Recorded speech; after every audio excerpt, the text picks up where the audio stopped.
Hello everyone, welcome to Assamese vlogs and recipes. আজি মই আপোনালোকক বনাই দেখুৱাম বগৰীৰ আচাৰ। এই আচাৰক মই লৈছো পকা বগৰী। এইখিনি বগৰী মই পাৰি আনোতে অলপ আধা কেঁচা আধা পকা হৈ আছিল। তাৰপিছত কেইদিনমান এনেকৈ থৈ দিছিলোঁ ঘৰৰ ভিতৰতে, ৰ'দটো নাই, বতৰ এইকেইদিন ইমান ভাল নহয়। ঘৰৰ ভিতৰত দি থৈ দিয়া আছিলে এনেকৈ, আৰু মই ধুই পেলাই থৈছিলোঁ প্ৰথমতে, আৰু মই প্ৰথমতে ধুই পেলাই থৈছিলোঁ, এইটো কাৰণে আকৌ এইখিনি ধুব নালাগে আৰু মই আকৌ নধুওঁ। এইখিনি এতিয়া পূৰাকৈ পকিলে, এনেকৈ পূৰাকৈ যেতিয়া পকি যাব তাৰপিছত বগৰী মিঠা আচাৰ বনাবলৈ ভাল হয়। বগৰীখিনি ঠাৰিখিনিও এয়া চব মই আঁতৰাই ল'লোঁ গোটেইখিনি বগৰীৰ পৰা। প্ৰথমতে এনেদৰে হেঁচি পেলাই মানে অকণমান ফালি ল'ব লাগিব, তেতিয়া পিছত যেতিয়া গুড় বা মছলা যিখিনি আমি ব্যৱহাৰ কৰি মিঠা আচাৰ বনাওঁ বগৰীটোৰ ভিতৰলৈকে লাগি যাব আৰু আচাৰখিনি খাবলৈ খুব ধুনীয়া হ'ব। তেতিয়াহ'লে এনেকৈ মই এতিয়া গোটেই বগৰীখিনি কৰি লওঁ।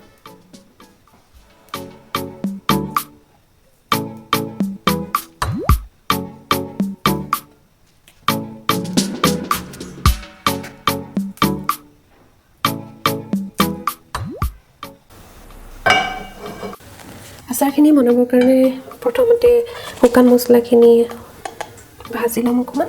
এয়া প্ৰথমতে দিছোঁ মই এচামুচ জিৰা, এচামুচ ধনিয়া, এচামুচ চফ আৰু 3টা শুকান জলকীয়া। এতিয়া মিডিয়াম ফ্লেমত মছলাখিনি শুকানে মই ভাজি ল'ম। মছলাখিনি 2-3 মিনিটমান ভাজিব লাগিব, ভালদৰে ভাজিব লাগিব মছলাখিনি। 3 মিনিটৰ আচলতে প্ৰয়োজন নাই, 2 মিনিটমান ভাজিলেই খুব ধুনীয়াকৈ ভাজ খাই যাব।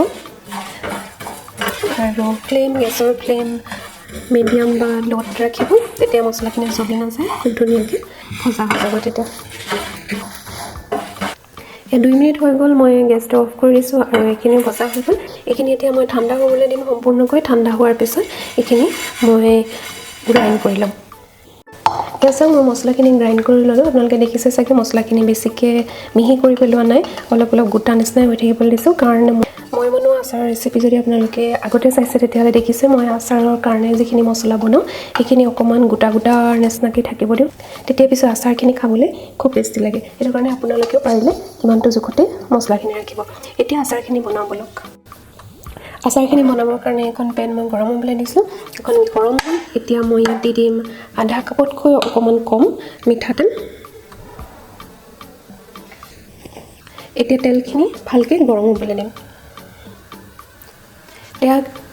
তেলখিনিৰ পৰা অকণমান ধোঁৱা নিচিনা ওলাইছে, তেলখিনি ভালকৈ গৰম হ'ল। ইয়াত মই এতিয়া দি দিছোঁ 2টা তেজপাত আৰু দিছোঁ এচামুচ পাঁচফোৰণ। গ্ৰাইণ্ড কৰি লোৱা মছলাখিনি, এচামুচ কাশ্মীৰী ৰেড চিলি পাউডাৰ, আধা চামুচ হালধি আৰু দিছোঁ আধা চামুচতকৈ অকণমান কম নিমখ। এতিয়া মছলাখিনি ল' ফ্লেমত অকণমান সময়ৰ কাৰণে মই ভাজি ল'ম। প্ৰায় কেই ছেকেণ্ডমানৰ কাৰণে ভাজিলেই হ'ল, বহুত বেছি ভাজিব নালাগে।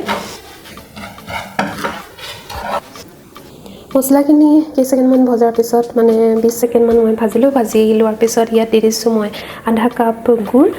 মই আধা কাপহে গুড় দিছোঁ, কাৰণ বগৰী একেবাৰে কমকৈ লৈছোঁ। মই 30টামান বগৰী আছে। আপোনালোকে যদি কেজিৰ হিচাপত বগৰী লয় তেনেহ'লে আধা কেজিৰ কাৰণে আপোনালোকে 1 কাপ গুড় ল'ব চাহ খোৱা কাপেৰে, আৰু 1 কেজিৰ কাৰণে 2 কাপ গুড় ল'ব।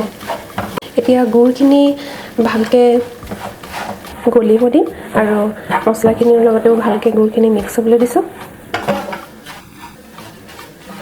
তাৰপিছত গুড়খিনি ভালকৈ মিক্স হৈ গ'ল মছলাৰ লগত আৰু ভালকৈ গলি গ'ল। এতিয়া মই ইয়াত দি দিম বগৰীখিনি ইয়াত মই দি দিছোঁ। এতিয়া বগৰীখিনি গুড় আৰু মছলাৰ লগত ভালদৰে মিক্স কৰি লৈছোঁ।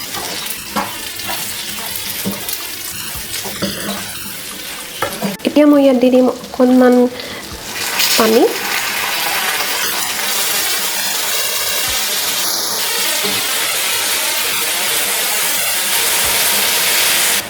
পানী মই একেবাৰে কমকৈ দিছোঁ, বহুত বেছি পানী দিয়া নাই, আধা কাপতকৈও কম। আৰু এতিয়া এইখিনি ভালকৈ গোটেইখিনিৰ লগত মিক্স হ'বলৈ দিছোঁ। পানী দিয়াৰ পিছত এয়া অকণমান সময় গেছতে থাকিবলৈ দিব লাগিব ল' ফ্লেমত। মই ল' ফ্লেমতে এয়া 2 মিনিটমানৰ কাৰণে এনেকৈ থাকিব দিম। আৰু ভালকৈ গোটেইখিনি মিক্স কৰি আছোঁ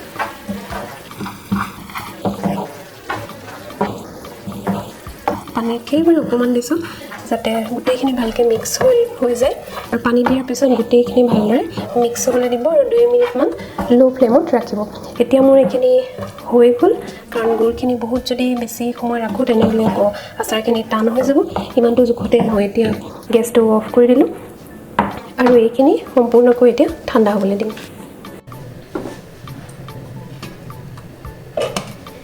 এয়া কালি বনোৱা বগৰী আচাৰখিনি গুড়ি বনোৱা বগৰী আচাৰখিনি এইখিনি এনেদৰেই মই গোটেই ৰাতিটো থাকিবলৈ দিলোঁ আৰু আজি আবেলি সময়ত এইখিনি বটলত ভৰাবলৈ লৈছোঁ এয়া চাওক এনেদৰে দেখিবলৈ কিমান ধুনীয়া লাগিছে আৰু গোন্ধটো খুব ধুনীয়া হৈছে আৰু খাবলৈও বিৰাট টেষ্টি লাগিব আৰু এইখিনি আচাৰ এতিয়া বটলত ভৰাব পৰা হৈ গ'ল এইখিনি আচাৰ মই বটলত ভৰাম মোৰ দৰে আপোনালোকেও এইখিনি গোটেই ৰাতিটো থাকিব দিব আৰু পিছদিনাখন বটলত ভৰাব মই এইটো এটা গ্লাছৰ বটল লৈছোঁ আপোনালোকে যদি মোৰ আগতে আচাৰ বনোৱা ভিডিঅ' চাইছে তেনেহ'লে দেখিছে মই সদায় গ্লাছৰ বটল ব্যৱহাৰ কৰোঁ আৰু বটলটো ভালকৈ গৰম পানীৰে ধুই ৰ'দত শুকুৱাই লওঁ আপোনালোকেও এনেদৰে গ্লাছৰ বটলে ল'ব কাৰণ প্লাষ্টিকৰ বটল আমাৰ স্বাস্থ্যৰ কাৰণে ভাল নহয় সেইটো কাৰণে গ্লাছৰ বটল ল'ব মই এইটো গ্লাছৰ বটলত আচাৰখিনি ভৰাই লওঁ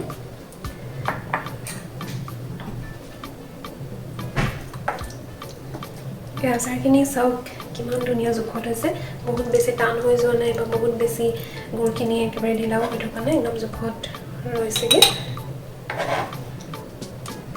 এতিয়া বটলত মই আচাৰখিনি ভৰাই লৈছোঁ এইটো আচাৰ খাই ডাঙৰৰ পৰা সৰুলৈকে সকলোৱে খুব ভাল পায় ল'ৰা ছোৱালীও এইটো আচাৰ ভাল পায় কাৰণ মিঠা হয় গুড় দি বনোৱা আৰু লুচিৰ লগত পৰঠাৰ লগত খাবলৈ বিৰাট ভাল লাগে এইটো আৰু ভাতৰ লগতো খাই ভাল লাগে ভাত গৰম গৰম ভাত আৰু দাইলৰ লগতো খাই ভাল লাগে মই লুচিৰ লগত খাই বেছি ভাল পাওঁ মই ৰঙালী লুচিৰ লগত খাই খুব ভাল পায় এইটো আচাৰ